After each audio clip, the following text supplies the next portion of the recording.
అంటే ఇక్కడ ఒక ప్రధానమైన ఏంటంటే చాలా మందికి తెలియనటువంటిది లేకపోతే తెలుసుకోవాలనుకుంటుంది, కార్గిల్ వార్ టైంలో మనకి అవతల ఉన్నటువంటి పోస్టులు కూడా అటాక్ చేస్తామని చెప్పేసి మిలిటరీ అడిగితే అవతల ఉన్నటువంటి టెర్రరిస్ట్ క్యాంప్స్ కానీ సెక్యూరిటీ అక్కడ ఉన్నటువంటి మిలిటరీ మీద కూడా అంటే వద్దు, ఓన్లీ మన దగ్గర వరకే మనం కన్ఫైన్ అవుదాం అన్నటువంటిది అప్పుడు గవర్నమెంట్ ఆపింది అనేది ఒకటి. నెంబర్ 1. నెంబర్ 2, పార్లమెంట్ మీద అటాక్ సందర్భంలో కూడా అవకాశం ఉండి కనీసం టెర్రరిస్ట్ క్యాంప్స్ ని అటాక్ చేయాలన్నా కూడా ఆపారు అన్నటువంటిది. అది ఎంతవరకు ఆపారండి? But I must tell you, I was a co-commander that time in Rajasthan. We got deployed completely. We were ready. And George Fernandez, God bless his soul, he was the defense minister. He had given the green signal. But in the meantime, America intervened and Musharraf made that statement to say that, look, we won't use our territory for... and that is how it got stopped. Otherwise, we were all poised. It was just a matter of just saying go. Matter of Fernandez, one day he told me, but next day, Jaswant Singh came running. I hope you people haven't crossed over. So by that time, the Americans had, already so it's not that we were not ready, and that was a classical deployment. Everki cheppakunda, automatically the armed forces went and got deployed. రెండు differences ఉన్నాయండి. మీరు కార్గిల్ ఒకటి అడిగారు, తర్వాత parliament attack ఒకటి అడిగారు. కార్గిల్ వారు చెప్పింది కరెక్ట్, ఎందుకంటే by the time we could have gone, America intervene అయ్యి మన తరఫున వాళ్ళు పాకిస్తాన్ వాళ్ళని విత్డ్రా చేసుకోమంటే that's how it was stop. కానీ రెండు విషయాలు, ఒకటి పార్లమెంట్ మీద అటాక్, రెండోది బాంబే 26/11 అది అటాక్. ఆ రెండు కూడా దీనికంటే కూడా ప్రొవోకేటివ్ స్టెప్స్. అది చేయవలసింది. మరి it depends on so many other factors. పరిస్థితులు, మన ఎకనామిక్ పొజిషన్, వాళ్ళ economic position, Pakistan economic position ఈ రోజుల్లో చాలా హారిబుల్గా ఉంది. అప్పుడు కొంచెం బాగుండేది. ఇవన్నీ ఉంటాయి ఫ్యాక్టర్స్. ఎందుకు చేయలేదు అన్నది చేయలేదు. అది రాజకీయ నిర్ణయం తీసుకోవాలి. దానికి మిలిటరీ అనేది సొంతగా నిర్ణయం తీసుకోదు కదా. అట్లాంటి వాటిలో ఇంటర్నేషనల్ బోర్డర్ క్రాస్ చేయాలంటే తీసుకోవాలి. అంటే లైక్ ఏ వార్, అంటే షెల్లింగ్ లాంటివి అయితే ధన్మన్ చేసుకుంటారు కానీ. Right. Military action, political responsibility, ఈ రెండింటికి చాలా సున్నితమైన తేడా ఉందండి. మిలిటరీ యాక్షన్ ఏ సందర్భంలో వస్తుంది అంటే, మన మీద వాళ్ళు దాడి చేసినప్పుడు మనం ప్రతిఘటించాలి. ఏ ఆర్మీ అయినా ఏం చేస్తుందంటే మన మీద దాడి జరిగినప్పుడు తప్పనిసరిగా ప్రతిఘటించాలి, ప్రతీకారం తీసుకోవాలి అని అంటుంది.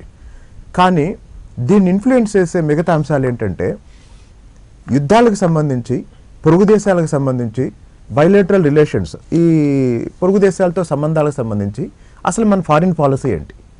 మళ్ళీ మన ఫారిన్ పాలసీలో కూడా ఇంతకుముందు నేను చెప్పినట్టు మన ఫారిన్ పాలసీ నెహ్రూ నుంచి ఈ రోజు వరకు ఒకే విధంగా ఉన్నది కాదు. It is very dynamic. Right. It is very dynamic. ఇప్పుడు జార్జ్ ఫెర్నాండెస్ గారు ఆయన డిఫెన్స్ మినిస్టర్గా ఉన్నప్పుడు బోర్డర్కి వెళ్ళి ఆయన అరుణాచల్ ప్రదేశ్ వెళ్ళి చైనా ఈజ్ ఎనిమీ నెంబర్ 1 అని డిక్లేర్ చేసి వచ్చాడు. అంటే అట్లా ఇందాక నేను చెప్పాను, కాంగ్రెస్ ఉన్నప్పుడు ఒక రకంగా, బీజేపీ ఉన్నప్పుడు ఒక రకంగా. ఇందులో తేడా ఉంటుంది. ఆర్మీ ఎప్పుడు సిద్ధం, ఆర్మీకి ఉండే విధానం ఏంటి, మన భూభాగంలోకి ఎవరు వచ్చినా తిప్పికొట్టాలి, మనకి ఎప్పుడు ప్రమాదం వచ్చినా తిప్పికొట్టాలి. కానీ దాని ఫలితాలకి సమాధానం చెప్పాల్సింది ఎవరు? మొత్తం పౌర సమాజానికి, ప్రపంచానికి ప్రభుత్వం, రాజకీయ నాయకత్వం. కాబట్టి మిలిటరీ యాక్షన్కి ముందు, మిలిటరీ యాక్షన్కి తర్వాత రాజకీయ నాయకత్వం చేసే ప్రకటనలు కూడా ఈ మొత్తం విషయాన్ని, ఇప్పుడు పెద్దలు పద్మనాభి గారు చెప్పారండి, పార్లమెంటు మీద దాడి, ముంబై మీద దాడి అనేది మొత్తం భారతదేశం మీద దాడి. కానీ ఆ సందర్భంలో కూడా ఎందుకు భారతదేశం శాంతి శాంతి శాంతి అంటే, ఒకటి యుద్ధం అనేది గెలిచిన దేశానికి, ఓడిన దేశానికి రెండింటికి కూడా ఆర్థిక వినాశనం. కాబట్టి మొదటి ప్రపంచ యుద్ధం, రెండో ప్రపంచ యుద్ధం నేర్పింది ఏంటంటే, ఏ రెండు దేశాల మధ్య యుద్ధం వచ్చినా, ఇంకోటి ఇప్పుడు గ్లోబలైజేషన్ తర్వాత మొత్తం ప్రపంచ ఆర్థిక వ్యవస్థ మొత్తం entire global economy is integrated. కాబట్టి ఇప్పుడు 1990కి ముందు ప్రచ్ఛన్న యుద్ధ కాలంలో ఉన్న యుద్ధ కాంక్ష ఇప్పుడు దేశాల మధ్య లేదు. ఇప్పుడు ప్రతి దేశం దృష్టి ఆర్థిక అభివృద్ధి మీద ఉంది. అమెరికా కానీ, రష్యా కానీ ప్రపంచ ఆధిపత్యం కోసం వాళ్ళ ఆర్థిక వ్యవస్థలను నాశనం చేసుకొని పనిచేశాయి.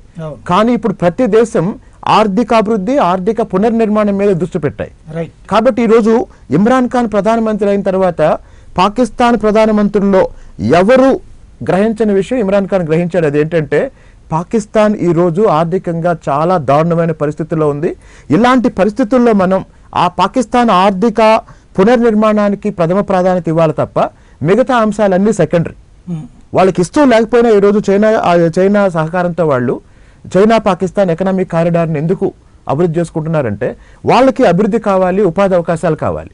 ఇంకోటి, ఈ టెర్రరిజం అనేది లాండ్ ఆర్డర్ గానో లేకపోతే పొలిటికల్ ఇష్యూ గానో చూసినంత కాలం ఇది పరిష్కారం కాదు. దీనికి నిజమైన సమస్య పరిష్కారం ఏంటంటే పాకిస్తాన్లో ఆర్థిక అభివృద్ధి, ఉద్యోగ ఉపాధి కల్పన, నిరుద్యోగాన్ని నిర్మూలించడం. రైట్. దాని మీద ఈ రోజు కొంత ఇమ్రాన్ ఖాన్ ప్రభుత్వం పనిచేస్తుంది. దురదృష్టవశాత్తు మిలిటరీ కూడా ఇమ్రాన్ ఖాన్ కి పూర్తి స్వేచ్ఛ ఇస్తుందని నేను అనుకోవట్లేదు. రైట్. ఒక్కసారి పబ్లిక్ రెస్పాన్స్ చూద్దాం. తేజ గుంటూరు నుంచి ఫోన్ లైన్లో ఉన్నారు. తేజ గారు చెప్పండి. నమస్కారం అండి సాయి గారు. నమస్తే, చెప్పండి. ఇండియన్ గా చాలా ప్రౌడ్ గా ఉందండి, చాలా ఆనందంగా ఉంది. అలానే కొద్దిగా భయంకర కూడా ఉంది. రేపు ఏమైనా దాడులు చేస్తారా, ఎలాంటి మనలాగే మన భూభాగంలోకి వచ్చేయడానికి అవకాశం ఏమైనా ఉందా? జనాల్లో ఆత్మవిశ్వాసం పెంచడం కోసం మన ఆర్మీ ఎంత స్ట్రాంగ్ గా ఉంది, ఒకవేళ వాళ్ళు ఫ్లైట్లు వేసుకొని వచ్చా మన దేశం మీద వస్తే మనం ఎలా వాళ్ళని నిర్వీర్యం చేయగలుగుతాం అనేది కూడా కొద్దిగా ఆత్మవిశ్వాసం పెంచడం కోసం మన స్టామినాను కూడా కొద్దిగా చెప్పాలండి. రైట్, మాట్లాడదాం, అది కూడా తెలుసుకుందాం అండి. థ్యాంక్ యూ తేజ గారు. రాజశేఖర్ బెంగళూరు నుంచి ఫోన్ లైన్లో ఉన్నారు. రాజశేఖర్ గారు చెప్పండి. గుడ్ మార్నింగ్ సాయి గారు, నేను మీకు ఫ్యాన్ అండి. Thank you, thank you. చాలా మంచి పని చేస్తున్నారు సార్. మీ యూట్యూబ్ ఛానల్ ద్వారా మేము చాలా తెలుసుకుంటున్నాం. ఈ ఎల్లో మీడియా ఛానల్ చూసి జనాలు ఎంత ఇసిగిపోయారంటే అసలు మీడియా అనేది ఆంధ్రప్రదేశ్ లో మీడియా అంటే చీకొట్టుకుంటున్నారు సార్. అది సాక్షి అయినా సాక్షి జగన్ గురించి, మిగతా ఎల్లో ఛానల్స్ అన్ని ఎల్లో ఛానల్ మీ వల్లనే ఏదైనా విషయాలు అనేవి మాకు తెలుస్తున్నాయి. Thank you sir providing and also మాకు ఈ ఛాన్స్ ఇచ్చినందుకు ఇది కూడా thank you sir. Thank you very much అండి. అక్కడ ఉన్న పెద్దలందరికీ నమస్కారం సార్. ఎట్లయినా మేము గౌరవంగా ఉంది మోడీ గారు ఈ విధంగా చేసినందుకు. ఏ రాజకీయ నాయకుడు చేసినా వాళ్ళు కొంచెం వాళ్ళ పాజిటివ్నెస్ చెప్పుకుంటారు. బట్ నేను మా బ్రదర్స్ కూడా 15 years నుంచి ఆర్మీలోనే ఉన్నారు సార్. కొంచెం కంపేర్ టు మా బ్రదర్ ఎస్టేట్ అనే మాట్లాడారు. ఇట్లా ఇద్దరు జరిగేటట్లు ఉన్నది, జరిగేది తెలియదు కానీ మాకు కొంచెం స్వేచ్ఛ అయితే ఇచ్చారు కంపేర్ టు రిమైనింగ్ గవర్నమెంట్ అని చెప్పారు sir. Okay okay, right. Thank you Rajasekhar గారు. ఇక్కడ ఇది హరిప్రసాద్ గారు, ఇవాళ వాళ్ళ వైపు నుండి ఇప్పుడు షెల్లింగ్ లాంటి కొన్ని చోట్ల జరుగుతున్నాయి. మనోళ్ళు మళ్ళీ వాళ్ళ బంకర్లను ధ్వంసం చేయడం ఇది స్టార్ట్ అయింది, నడుస్తున్నది అది నిన్నటి రాత్రి నుంచి కూడా. అది ఏమో వాళ్ళ ఆర్మీకి సంబంధించిన సోల్జర్స్ సొంత ఫీలింగ్సా లేకపోతే గవర్నమెంటే ఎలౌ చేసినట్ట? ఒకవేళ నిజంగా వాళ్ళు గవర్నమెంట్ మాట కూడా అక్కడ విననటువంటి మిలిటరీ ఉంటుంది కదా, ఒక రకంగా అంటారు, నిజమా కాదా అనేటువంటి మీరే చెప్పాలి. అట్లాంటి సిచ్యుయేషన్ లో మనం ఎలా ఫేస్ చేయగలుగుతాం? మనకు అంత శక్తి ఉందా లేదా? Small arms firing, mortar firing, RT firing, normally local commanders lo orders, powers are there. So there is no problem andi. నేను ఇప్పుడు చెప్పా కదా డివిజనల్ కమాండర్ ఉన్నప్పుడు వాళ్ళు మా మీద ఫైర్ చేశారు. అప్పుడు general Padmanabhan was the army commander. He just told me just blast them. So మా దగ్గర we have got latest artillery and mortars and all that. వాళ్ళ డిఫెన్సెస్ మొత్తం ఒక 5 days లో మొత్తం స్మాష్ చేసేసాము. దాంతో వాళ్ళు వైట్ ఫ్లాగ్స్ పెట్టి చెప్పారు let evacuate casualties please allow us. So this is at the local level. You don't need government permission. Okay, if it goes to the politician, ఇప్పుడు గుజరాత్ వచ్చి ఏమైంది జనరల్ అన్నాడు, వెళ్ళాను అన్నాడు, ఇంకేం చెప్పలేదు, which means that it's tacit approval of the political system. But if you want to go beyond that, beyond RT, beyond this, normal firing carries on, and that is a local phenomena. It has been right through, so no one bothers about. And their response is a response locally. It is not a response of the government. అంటే ఇప్పుడు మన air force వెళ్ళి attack చేసింది, అట్లాంటిది వాళ్ళ వైపు నుంచి ఉంటే ఇప్పుడు వాళ్ళైతే ఏం ఫేస్ చేయలేకపోయారు, మనం కంట్రోల్ చేయలేకపోయారు. మనం వెళ్ళి అటాక్ చేసి వెనక్కి వచ్చేసేదాకా కూడా సాధారణంగా లోపలికి వెళ్ళేటప్పుడు కంట్రోల్ చేయలేకపోయినా వెంటనే అలర్ట్ అయ్యి రిటర్న్ కంట్రోల్ చేయడానికి చూస్తారు. If you analyze properly, what are their options now? That చాలా మంది అడుగుతారు, what are their options? There are 3 options they have. One is their air force can come and attack. But మా దగ్గర మన terrorist camps లేవు కదా, so they only can attack some of the air bases which are very near, like Pathankot let us say, or Srinagar or something like that, they can attack. That is one option. The second option is the land option, where they can limit it where we have less presence or where they are dominating. They can come and occupy a little bit of that area and then stay there and say, okay, we have done this. The third option is that they mobilize and they say, okay, we will teach you a lesson, and they can attack. Now, I don't see a situation of the last option, because Indian Army is fully prepared now. All our strike, చెప్పాను కదా, there are defense forces and there are strike forces. So the moment you say go, everyone. ఎలా ఇప్పుడు మనం ఏ మూడంచెల విధానంలో ఉన్నామా? So probably the only option that they have is they can strike some installations like Bombay high low, this thing, because Navy is also alert, and our Navy is much stronger than them. Navy can blast their complete ports and all that. So they can do some sneak attacks like that. They can also do some sneak attacks along the line of control, infiltrate somewhere and try and occupy and say that we have done this and all that. And the thing that I think they can most likely do is they can up the ante as far as terrorism is concerned. They can, whatever is left, they increase it to any level. Okay, go and attack this, go and attack this, go and attack that. Sleeper cells. That is more like it. That is more like it. That is my this thing. But I think the whole Indian armed forces are prepared for any option. అంటే పాక్ అలాంటి war చేయడానికి, like మన మీదకి direct bombing చేయడానికో, ఇప్పుడు మన forces వెళ్ళి వాళ్ళ మీదకి వెళ్ళినటువంటి విధంగా మన బేసిస్ మీద అటాక్ చేయడానికి సిద్ధపడితే మనం ఏ రేంజ్ లో తిప్పి కొట్టగలిగినటువంటి శక్తి ఉంది ఇండియా? మనకి ఏదైనా కొట్టొచ్చండి. అది మీరు ముషరఫ్ ఇంటర్వ్యూ లేదనుకుంటా, ఆయన చెప్పాడు, నేను ఒక బాంబ్ వేస్తాము, వాళ్ళు మా పాకిస్తాన్ మొత్తం డిస్ట్రాయ్ చేస్తారు. ఇఫ్ వాళ్ళు ఎయిర్ స్ట్రైక్ చేస్తే our air force is capable of destroying all their airfields complete. Our air force is very strong as far as I concerned. And the way their economic situation ఇప్పుడు ఉందో, I don't know whether all their aircrafts are also operational. My own side doubt. But give them the benefit of doubt. Okay, they might, a foolhardy chap can do anything. Right. Padmanabha గారు, సాధారణంగా అట్లాంటి situation జరగాలంటే పాక్ ఉన్నటువంటి సిచ్యుయేషన్లో అయితే అంత అవకాశం లేదు. అంటే వార్ లాంటిది చేస్తే వాళ్ళు ఫైనాన్షియల్గానే కాదు, మొత్తం మనం కూడా వెయిట్ చేస్తున్నాం, దొరికింది కాబట్టి కొట్టి అవతల పడేసి ఇదివరకటికి మళ్ళీ ఇప్పుడు ఇందిరాగాంధీ స్టైల్లోనే ఇవాళ ఉంటుంది. ఇంకా అప్పుడైతే మనం వదిలేసాం, మనం పట్టుకున్న 90,000 మంది పాకిస్తాన్ సైనికులు. ఇప్పుడైతే వాళ్ళని చూపెట్టి పీఓకేనే బేరం ఆడే సిచ్యుయేషన్లో ఉన్నాం మనం. అట్లాంటి సిచ్యుయేషన్లో పాక్ ఇండివిజువల్గా చేయడానికైతే ఒక సమస్య ఉంటుంది. But if China support them war పరంగా, అప్పుడు వాళ్ళు ముందుకు రావడానికి అలాంటి ఛాయిస్ ఉంటుంది చైనా. నేను చెప్పాను కదండి, చైనా కూడా మనకి విరుద్ధంగా బిహేవ్ చేస్తున్నా కూడా ప్రపంచం యొక్క వెన్నుపోటు పొడుస్తుంది, ప్రపంచం యొక్క ఒపీనియన్ ఉంది, వరల్డ్ ఒపీనియన్, అది కూడా వాళ్ళు కన్సిడరేషన్ లో పెట్టుకోవాలి. లేకపోతే వాళ్ళు కూడా ఎకనామిక్ గా గ్రో అవ్వాలి కదా. వాళ్ళకి ట్రేడ్ రిలేషన్స్ అవి ఇవి చెడిపోతే వాళ్ళు కూడా I don't think they would support war. అందుకని వాళ్ళు ముందే సలహా ఇచ్చారు. అందువల్ల చైనా చాలా కేర్ఫుల్ గా ఉంటుంది. సమాజం యొక్క అభిప్రాయం విషయంలో చైనా కొంచెం తగ్గుతుంది అంటున్నారు, కానీ వరుసగా 4 సార్లు యునైటెడ్ నేషన్స్ సెక్యూరిటీ కౌన్సిల్లో మసూద్ అజార్ని అంతర్జాతీయ తీవ్రవాదిగా ప్రకటించడానికి అన్ని దేశాలు సపోర్ట్ చేస్తే చైనానే ఆపింది. పర్లేదు, ఫైనాన్షియల్ టాస్క్ ఫోర్స్ ఇది చేస్తున్నప్పుడు ఒప్పుకున్నారు కదా. So it depends on the time. అంత మూర్ఖంగా అలాగే పట్టు కూర్చుందని అనుకోండి నేను. అంటే ఇక్కడ దాంట్లో ఇంకొక పాయింట్ కూడా ఉంది ఏంటంటే, ఇవాళ చైనా ఇన్వాల్వ్ అయితే వరల్డ్ కంట్రీస్ అన్ని కూడా ఇండియాకి వెనకాల సపోర్ట్ వచ్చేటువంటి సిచ్యుయేషన్ ఉంది. Because they are enemy to China. చైనాని దెబ్బతీయాలన్నటువంటి ఉద్దేశంతో ఉన్నవారు, బయటికి అందరూ ఫ్రెండ్లీగా ఉన్నా కూడా అనేటువంటిది ఉంది. అది కూడా ఉంది, correct, you are right.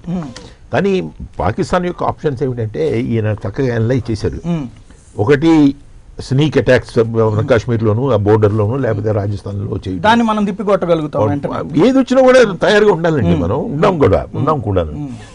2 some targets, air force వచ్చి they can attack some of shore installations or the naval ones. So ఏం చేస్తాము, ప్రిడిక్ట్ చేయలేము మనం. లేదు టెర్రరిస్ట్ ఈ గ్రూప్స్ ఉన్నాయి చూడండి, వీళ్ళని ఇంకా ఎక్కువగా పంపించి ప్రతి చోటకి 26/11 లాంటిదో ఇదిగో ఇలాంటివి చేయొచ్చును. అన్నిటికీ తయారుగా ఉన్నాం మనం. అంటే ఇప్పుడు అలాంటి ఒక ఇన్సిడెంట్ కి మనం ఇంత రియాక్ట్ అవుతామని తెలిసినప్పుడు ఇంకోసారి అట్లాంటిది చేస్తారా? ఇప్పుడు చేయరని అనుకుంటున్నాను నేను ఇప్పుడు, ఎందుకంటే వెళ్ళాం కాబట్టి. Because if they escalate it, వాళ్ళు కనుక ఎక్కువ చేస్తే యుద్ధం పూర్తి యుద్ధానికి వెళ్ళే అవకాశం ఉంది. ఎందుకంటే ఇండియా ఇప్పుడు విత్డ్రా చేయదు, వెనక్కి వెళ్ళదు ఇంకాను. మీరు చూశారు కదా పొలిటికల్ సపోర్ట్ ఆయన ఎంత స్ట్రాంగ్ గా చెప్పాడు. అందువల్ల ఒక స్టెప్ తీసుకున్న తర్వాత ఇది ఒక లక్ష్మణ్ రేఖ అంటాం చూడండి, అది క్రాస్ చేసాం మనం. కాబట్టి ఇంక మళ్ళీ వెనక్కి తిరగడం బ్యాక్. రైట్, అది ఒక్కసారి పబ్లిక్ రెస్పాన్స్ చూద్దాం. అనిల్ కెనడా నుంచి ఫోన్ లైన్లో ఉన్నారు. అనిల్ గారు చెప్పండి. నమస్తే అండి సాయి గారు. నమస్తే, చెప్పండి. ఇక్కడ పాయింట్ చెప్పాలనుకుంటున్నానండి. నిన్న మన ప్రైమ్ మినిస్టర్ మోడీ గారు ఒక స్టేట్మెంట్ ఇచ్చారు, భారత్ ఇప్పుడు చాలా సేఫ్ హ్యాండ్స్ లో ఉన్నది అని. అది నిజంగా కరెక్ట్ అండి. ఆయన గత 5 ఏళ్ళలో 2 సార్లు అంతర్గతంగా ఈ సరిహద్దు వెంబడి 2 సార్లు యుద్ధం చేశారు. ఒకటి బ్లాక్ మనీ మీద నోట్లు రద్దు చేశారు. అక్కడ బ్యాంక్ ఎంప్లాయీస్ ఫెయిల్ అయ్యి ఆ ఫెయిల్యూర్ ప్రధానమంత్రికి అందజేశారు. ఇక్కడేమో మన ఆర్మీ, ఎయిర్ ఫోర్స్ వీళ్ళందరూ చాలా బాగా ఫైట్ చేసి ఇప్పుడేమో ప్రతిపక్షాలు అందరూ మన army great, air force great అని వాళ్ళని అంటున్నారు. అంటే వాళ్ళు చేశారు, చేయడానికి అనుమతి వీళ్ళు ఇచ్చారు, ఇద్దరికి అనాలి. కాకపోతే ప్రతిపక్షాలు అధికార పక్షాన్ని సమర్థించవు కదా. గతంలో వాజ్పేయి తరహా లేరు కదా ఇప్పుడు ప్రతిపక్షాలు. అదే లేరు.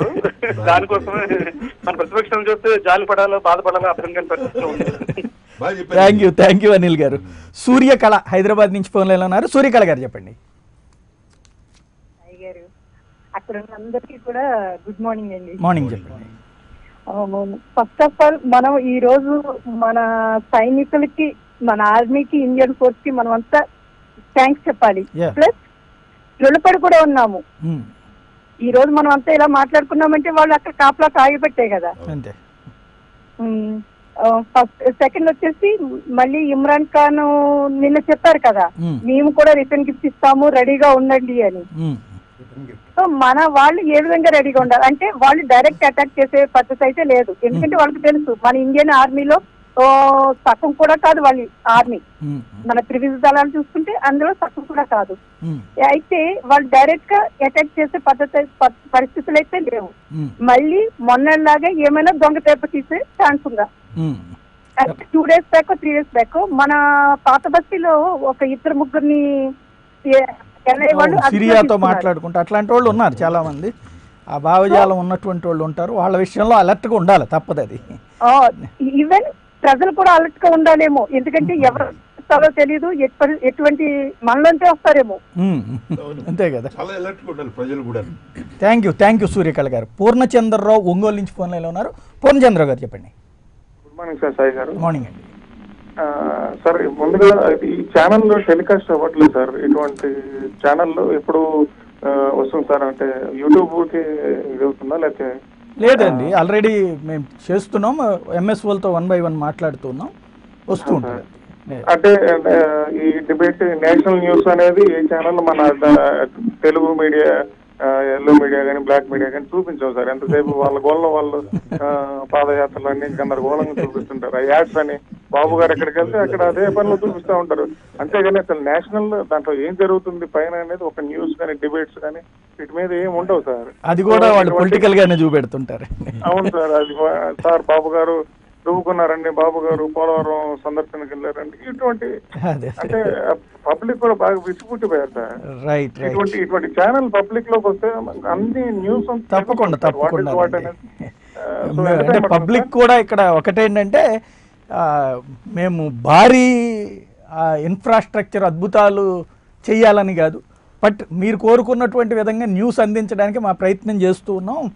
అదే టైం ఇప్పుడు ఆప్షన్ వచ్చింది కదా పబ్లిక్ కూడా, మీరు మీ ఎంఎస్ఓలకి ఇచ్చేటువంటి లిస్టులో ఛానల్ని చూజ్ చేసుకుంటే కనుక మాకు హాయిగా ఉంటుంది, తొందరగా ఇవ్వడానికి వీలు ఉంటుంది. నెక్స్ట్ ప్లాట్ఫామ్లో మేము చేయాల్సినటువంటి ప్రయత్నం మేము చేస్తున్నాం. అందరి దగ్గరికి ఎంఎస్ఓల దగ్గరని రిక్వెస్ట్ చేస్తూ ఉన్నాం ఛానల్ ఇవ్వమని ఆ ప్రయత్నం అయితే చేస్తాం, కంటిన్యూ చేస్తాం. థ్యాంక్ యూ పూర్ణచంద్రరావు గారు. వెంకటేష్ నాగపూర్ నుంచి ఫోన్ లైన్లో ఉన్నారు. వెంకటేష్ గారు చెప్పండి. సాయి గారు good morning and proud morning sir. Morning, thank you, చెప్పండి. ఫస్ట్ ఆఫ్ ఆల్ రెండు పెద్దలకి నమస్కారాలు and very much thank you for all there service they did for our country. Sir అక్కడ ఉన్న పెద్దలకు ఒకే క్వశ్చన్, స్లీపర్ సెల్స్ అనే కాన్సెప్ట్ గురించి ఏమైనా క్విక్ గా చెప్పగలరా? How that will affect in the coming days in our country? Right, sleeper cells దేశం అంతా కూడా ఉన్నాయండి. అందుకని స్లీపర్ నిద్రపోతున్న వాడిని మనం చూడలేము కదా. సో వాడు మెలుకుని చేయొచ్చినందువల్ల ఇంటెలిజెన్స్ బ్రాంచెస్ ఉన్నాయి చూడండి, మన ఇంటెలిజెన్స్ ఏజెన్సీస్ స్టేట్లో కానీ సెంటర్లో కానీ చాలా అప్రమత్తతో ఉండాలి. వీటి మీద వాడి ఇన్ఫర్మేషన్ ఉంటుంది, బ్యాక్గ్రౌండ్ ఇన్ఫర్మేషన్. ఆ background information up to date చేసి మోర్ ఇంటెలిజెన్స్ కలెక్ట్ చేసి వాళ్ళ మూమెంట్స్ అంతా ఫాలో చేస్తూ ఉండాలి. చాలా అలర్ట్గా చేయాలండి ఇది. Intelligence it's not an easy thing, చెప్పడం ఈజీయే, కానీ వాడు ఏం చేస్తున్నాడు, మన మనసులో ఏముందో ఇవన్నీ కూడా చాలా జాగ్రత్తగా చేయాలి. ప్రజల యొక్క సహకారం కూడా కావాలి దానికి. థ్యాంక్ యూ అండి వెంకటేష్ గారు. ఇక్కడ ఒక చిన్న ఉదాహరణ చెబుతాను నేను. మరి విజయవాడలో జాబ్ చేసేటప్పుడు సిటీ కేవ్లో పనిచేసే టైంలో హౌసింగ్ బోర్డ్ కాలనీలో మేము రోడ్స్కి సంబంధించి అక్కడ పబ్లిక్ ప్రాబ్లమ్స్ని తీసుకుని కవర్ చేస్తుంటే ఒక ఇల్లు తలుపు కొడుతుంటే, వద్దండి వాళ్ళు ఎవరు ఉండరు, పొద్దు నుండి రాత్రి దాకా లేడీస్ మాత్రం బయటకు వస్తారు, జెంట్స్ రాత్రిపూట 10-12 మంది లోపల నుంచి వచ్చిపోతుంటారు అన్నారు. అనేటప్పటికి నేను వచ్చేస్తున్నప్పుడు అక్కడ ఉన్న టీ స్టాల్ అతను అన్నాడు, కొంచెం ఇదేందో మీరు పోలీసులు చెప్పకూడదు సార్, మీకు పరిచయం ఉంటుంది కదా అని. నేను అప్పుడు ఉన్న పోలీస్ కమిషనర్కి ఇన్ఫార్మ్ చేశాను. ఎంత సిల్లీ థింగ్ అంటే, commissioner DCP, ACP, CI, SI ఒక కానిస్టేబుల్ కానిస్టేబుల్ వెళ్ళి తలుపు కొట్టాడు వాళ్ళని. మేము ముస్లిమ్స్ అండి, మేము మా జెంట్స్ బయటికి వెళ్ళారన్నారు. ఓకేనండి, అది వాళ్ళు సంప్రదాయం కాబట్టి మేము వెంట వాళ్ళు కాలేదన్నారు. ఈవినింగ్ అయిన తర్వాత మళ్ళీ ఆ కమిషనర్కి ఎందుకో డౌట్ వచ్చి ఇంకోసారి వెళ్ళి ఏమైందంటే మళ్ళీ చూసి వస్తామని అని వెళ్ళాడు. వాళ్ళు ఖాళీ అయిపోయారు, ఎవరు లేరు. సీన్ కట్ చేస్తే దే ఆర్ ఆల్ ఖైదా. తర్వాత మళ్ళీ వాళ్ళు దొరికిన తర్వాత తెలిసింది. అంటే మనకి అంత క్యాజువల్ తీసుకుంటాం. అది డిపార్ట్మెంట్ చాలా అవేర్నెస్ ఉండాలి. ఇక్కడ అవేర్నెస్ ఉంది కానీ కమిషనర్ అవేర్నెస్ లేదు. కానిస్టేబుల్ పంపించాడు. అట్లాగే దీన్ దయాళ్ అంజుమంది అంతే. మేము చూసాం ప్రాక్టికల్ గా న్యూజివీడ్లో బాంబుల ఫ్యాక్టరీ తయారు చేసి, టైమర్ బాంబులు తయారు చేసి కొన్ని గుళ్ళో అక్కడ ఎక్కడ పెట్టారు. అది చిన్న ఇష్యూసే, అదేదో క్యాజువల్గా ఎవరో ట్రై చేశారన్న తరహాలోనే ఉంది. తర్వాత బెంగళూరు నుండి రిటర్న్ అవుతున్న వాళ్ళ ఒక కారు బోల్తాపడి అందులో పేలిపోయిన తర్వాత కానీ అది తీరా చూస్తే ఒక ఆటో ఇది వాచ్ మెకానిక్ అదంతా చేసినటువంటి వాళ్ళలో పబ్లిక్లో వాళ్ళందరూ క్యాజువల్గానే ఉన్నారు. ఇది కావాలని నిర్బంధంగా వాళ్ళ మీదకి పెట్టారని చెప్పారు. యాక్చువల్గా వాచ్ మెకానిక్, దాంట్లో ఒక కార్ మెకానిక్, ఇట్లాంటి వాళ్ళు అందరూ ఉన్నారు. ఇప్పటికి కూడా జనాలకి ఏమనిపిస్తుంది, అమాయకుల మీద పెట్టారన్న ఫీలింగే ఉంటుంది. బట్ ఇప్పుడు అందుకని ఇంటెలిజెన్స్ ఏజెన్సీ కాదండి, ట్రాఫిక్ పోలీసు, రైల్వే ఎంప్లాయీస్, తర్వాత bus conductors, everybody has to be vigilant, alert గా. లేకపోతే చాలా ఇష్యూ. సుబ్రహ్మణ్యం ఏలూరు నుండి ఫోన్ లైన్ ఉన్నారు. సుబ్రహ్మణ్యం గారు చెప్పండి. గుడ్ మార్నింగ్ సాయి గారు. మార్నింగ్ అండి. అదే నిన్న చేసిన సర్టిఫికేట్ ఏదైతే వాయుసేన ఆర్మీకి సంబంధించి ధన్యవాదాలు తెలియజేస్తున్న వారికి. ఓకే. అలాగే మా ఫాదర్ కూడా ఆర్మీలో పనిచేసి రిటైర్ అయిన వ్యక్తే. ఓకే. బట్ నేను కూడా ఆర్మీలో వెళ్ళాలనుకున్నాను. బట్ ఏంటంటే నాకు 10 ఏళ్ల వయసులో యాక్సిడెంట్ అవ్వడం వల్ల నేను అవకాశం లేకుండా పోయింది. అయితే ఇప్పటికే కూడా దేశం కోసం నేను నాకు సాయశక్తులా నేను ప్రయత్నం చేస్తున్నానండి. రైట్. ఈ సందర్భంగా మీ విశ్లేషణ కూడా నేను ఎప్పుడు రెగ్యులర్ గా చూస్తుంటాను. అలాగే విశ్లేషణ అక్కడ వచ్చిన పెద్దలు కూడా వాస్తవాలను చాలా చక్కగా వివరిస్తున్నందుకు వారికి కూడా ధన్యవాదాలు తెలియజేస్తున్నాను. థ్యాంక్ యూ సుబ్రహ్మణ్యం గారు. ఇక్కడ హరిప్రసాద్ గారు, ఇప్పుడు పబ్లిక్ అందరికి ఉండే అంటే ఈ స్లీపర్ సెల్స్ ఇదంతా అందరూ యాక్టివిటీ ఉంటుంది అందులో. ఎస్పెషల్లీ సాధారణంగా ఇట్లాంటి టైంలో ఎక్కువగా భయం ఉంది ఏంటంటే బోర్డర్ విలేజెస్ మీద, అంటే పౌర సమాజం మీద అటాక్ చేస్తానికి సిద్ధపడితే వాళ్ళు వచ్చేదాకా మనం వాళ్ళు అటాక్ చేసిన తర్వాత మనం వాళ్ళని కంట్రోల్ చేస్తామా, ఎందుకంటే ప్రపంచానికి చూపెట్టడం కోసం, లేదు వాళ్ళు ఎంటర్ అవుతున్నారని తెలియగానే మనం రియాక్షన్ ఉంటుందా? ఇప్పుడు ఏంటంటే అండి, the line of control the complete ముందరంతా ఆర్మీ ఉంది. ఎక్కడ తక్కువ డిప్లాయ్మెంట్ ఉందో బిఎస్ఎఫ్ ఉంది. ఇప్పుడు జేఎల్కే తీసుకున్నారనుకో, కింద ఇంటర్నేషనల్ బార్డర్ ఏమో బిఎస్ఎఫ్ గార్డ్ చేస్తుంది, దాని వెనకంతా మన విలేజెస్ ఉంటాయి. ఇప్పుడు ఈ వల్నరబుల్ విలేజెస్ అన్నీ ముందల నుంచి ఐడెంటిఫై చేసి ఉంటుంటారు. దాంట్లో వాళ్ళకి ముందరనే డిఫెన్స్ అన్నీ చెప్పుంటారు. ఆర్మీ బిఎస్ఎఫ్ అంతా కోఆర్డినేషన్లో ఉంటుంది అక్కడ. వాళ్ళందరూ దాన్ని కాపలా కాస్తూ ఉంటారు.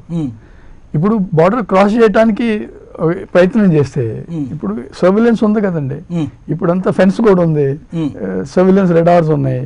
క్రాస్ చేసేటప్పుడు ఫెన్స్ అంత పర్ఫెక్ట్ ఫెన్స్ ఉందండి, ఇప్పుడు కూడా ఉంది. అతి క్లిష్టమైన పరిస్థితుల్లో ఉండకపోవచ్చు కానీ geographical గా ఉంది. ఇప్పుడు ఎల్సీలో కూడా మేము ఫెన్స్ వేసాము, మేము అండ్ సర్విలెన్స్ డివైసెస్ ఉన్నాయి. అప్పుడు కూడా టెరైన్ ఏంటంటే కన్ఫిగరేషన్ కొన్నిసార్లు ఆ ఫెన్స్ కిందే కొంచెం టనల్ లాగా ఉంటుంది, దాంట్లో ఏం చేసినా కూడా బాగా నాలెడ్జ్ ఉంటే టెరైన్ లో కొంచెం పెనట్రేట్ చేసేయచ్చు. అందుకే ఈ కొంచెం టెర్రరిస్ట్ అట్ట వస్తుంటారు. బట్ మల్టీ టైర్ సిస్టమ్ ఉంటుంది. ఇప్పుడు మీరు జమ్మూలో తీసుకోండి, అక్కడ బిఎస్ఎఫ్ ముందర ఉంటుంది, దాని తర్వాత మల్టిపుల్ టైర్స్ బిఎస్ఎఫ్ ఆర్మీ కలిసి ఉంటుంది. వాళ్ళు ఈ విలేజెస్ కూడా కాపలా కాస్తూ ఉంటారు. ఏదన్నా ఇంట్రూజన్ వస్తే, టెర్రరిస్ట్ ఇంట్రూజన్ వస్తే దాన్ని వేరే సిద్ధం. ఇప్పుడు let's say Pakistan army crosses, దాన్ని ఇంకా వేరే యాక్షన్ తీసుకుంటారు. సో ఇట్లాంటి కాంటిజెన్సీ ప్లాన్స్ ముందరనే చేసి ఉంటాయి. అంటే అక్కడ ఇంకొక డౌట్ ఏంటంటే, ఈ మధ్యకాలంలో విన్నది కొన్ని నేషనల్ మీడియాలో, సొరంగాలు తవ్వి మన విలేజెస్లో ఉన్నటువంటి ఇళ్లలోకి నేరుగా తవ్వుకుంటూ వస్తున్నారు వాళ్ళు, ఆ విధంగా ఎంటర్ అవ్వడానికి ఒక అవకాశం ఉంది. అట్లాంటి వెరీ డిఫికల్ట్ అట్లాంటి ఒకవేళ దొరికితే అట్లాంటి ఐడెంటిఫై చేసుకోవాలండి. ఇన్నోవేటివ్ టాక్టిక్స్ అంటే సర్ప్రైజ్. సో సర్ప్రైజ్ చేసిన తర్వాత అట్లీస్ట్ కరెక్టివ్ యాక్షన్. అలాగే సొరంగాల్లో నుంచి వచ్చి మన బ్యాక్ సైడ్ కి వాళ్ళు వస్తే ఎంతమంది వస్తారండి, ఎంతమంది వస్తారు? 5 వస్తారు, 10 వస్తారు, 30 వస్తారు. Those are not the problem. If you have a whole battalion or a whole brigade or a whole division coming, then there's a problem. Then you have to take corrective. చిన్న యాక్షన్స్ కి already people ఉన్నారండి అక్కడ. Multi tired system ఉంది. అది కూడా ఇది చేసి రావచ్చు ఒకళ్ళిద్దరు, బట్ వచ్చి డ్యామేజ్ చేస్తున్నారు. డ్యామేజ్ చేస్తే మళ్ళీ మనం రియాక్ట్ అవుతాం అనేటువంటి. జేఎన్కేలో టెరైన్ కన్ఫిగరేషన్ అట్టు ఉంటుందండి. నువ్వు ఏది పెట్టినా కూడా if you use terrain properly, people can come in. Whatever you want to do, you do. Kargil అట్టే అయింది కదా, మనం ఎప్పుడు వింటర్ పోస్ట్ వెకేట్ చేసేవాళ్ళు, వచ్చి ఆక్యుపై చేశారు. మీరు ఒకటి అడిగారు, బోర్డర్ ఏరియాస్ సివిలియన్స్ మీద వస్తే వాళ్ళు వచ్చిన తర్వాత మనం యాక్షన్ తీసుకుంటామా, ప్రివెంటివ్ యాక్షన్ తీసుకుంటామా అని అడిగారు మీరు.